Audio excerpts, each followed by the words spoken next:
গাধা আর এক বাঘে জঙ্গলের মধ্যে খুব তর্কাতর্কি শুরু করছে, ঠিক আছে। এবং গাধা খালি উঠিয়া কর যে ঘাসের রং লাল হয়, ঘাসের রং লাল। এখন বাঘে উঠিয়া কইল, ঘাসের রং কেমনে লাল হয় তুমি জানো নি? ঘাস তো আমরা দেখি, আমরা ঘাসের মধ্যে থাকি, ঘাসের আড়ালে সবসময় থাকি, ঘাস সবসময় সবুজ হয়। গাধা উঠিয়া কয়, না, ঘাস লাল হয়। এখন তো তারে তো বোঝানো মুশকিল।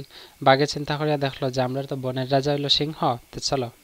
গাধারে উঠিয়া কইল, চলো আমরা যাই বনের রাজার কাছে গিয়া জিগাইমো যে ঘাস আসলে লাল না সবুজ, ঠিক আছে।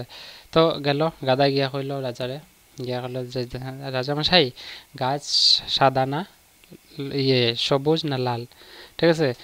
গাছ সবুজ ইয়ে লাল হয় না? গাছ তো আমরা জানি লাল হয়। হ্যাঁ, সিংহ উঠিয়া কইল, হ্যাঁ তুমি তো ঠিকই কইছো, গাছ তো লালই হয়। বাঘ তো অবাক।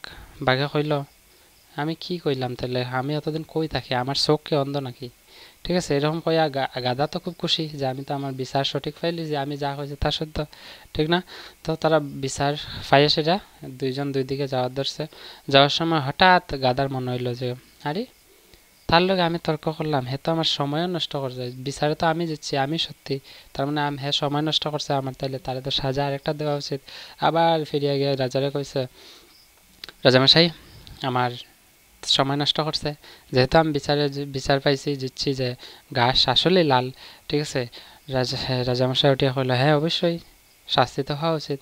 বাঘরে ডাকিয়ে আনছে, আনিয়া কইল যে তুমি এখন আজকে থেকে 2 দিন পর্যন্ত তুমি নীরব থাকবা, কেউ লগে কথা কইবা না, অর্থাৎ মৌনব্রত পালন করবা, ঠিক আছে।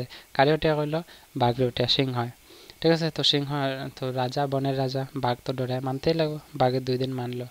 2 দিন মৌনব্রত পালন করার পরে আইলো, আয়া সেটা ফিরিয়া সিংহরে আয়া কইল যে রাজামশাই, তুমি তো জানো যে ঘাস সবুজ, আমিও জানি ঘাস সবুজ, এবং সারা দুনিয়ায় জানে ঘাস সবুজ, কিন্তু তা সত্ত্বেও আমার সাজা দিকে তার লেগে দেওয়া হইলো। রাজা উঠিয়া কইল, দেখ সিংহ, বাঘ তুই তো জানস, তুইও জানস ঘাস সবুজ, আমিও জানি, দুনিয়াও জানে, কিন্তু প্রশ্নটা হইলো যে তুই গাধার সঙ্গে কেন তর্ক করাত গেলে?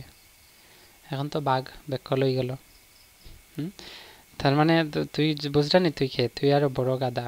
হুম, মানে গাধার লগে তর্ক করলে আরো বড় গাধা হয়ে যেতে। আমরা বাস্তব জীবনে এরকমই কোনো কোনো সময় তোমরা দেখবা কিছু মানুষ পাইবা তোমার চারপাশে, কিছু জিনিস তারা বুঝতো না, না বুঝিয়া উল্টা পাল্টা তর্ক করবা। তুমিও যদি নিজে তর্ক করো, তোমার নিজের সম্মান হারাইবা, ঠিক আছে। তো সব থেকে বেস্ট অপশন, সব থেকে ভালো রাস্তা হইলো তার লগে তর্ক না করিয়া নিজে বড় গাধা বনিয়া লাভ নেই, তারে তার মতো থাকতে দেও, তুমি এই জায়গার থেকে ছাড়িয়ে যাবা, বুঝছো তো? তো এরকম দেখবো আমরা বাস্তব জীবনে এটা কাজে লাগে। তো আমি কেন বুঝাইলাম, কারণ হলো ফালতু আননেসেসারি অপ্রয়োজনীয় তর্ক কারোর সঙ্গে করতে যাইবা না। যেটা তুমি যুক্তিসঙ্গত ভাবো, এটা তুমি বিশ্বাস করে বই থাকো, তুমি অন্যরা এটা তোমার বিশ্বাসটা, তোমার বুদ্ধিটা অন্যের উপরে ছাপানোর চেষ্টা করিও না, ঠিক আছে। তুমি নলেজ একুয়ার করো, তোমার নলেজটা তোমার মতে সত্যি হইব, হয়তো সেই নলেজটা হে পাইছে না, তার লগে তুমি যার, সে যে যার যে মর্ম জানে না, তারা তো এইসব জিনিস বুঝাই লাভ নেই, ঠিক না?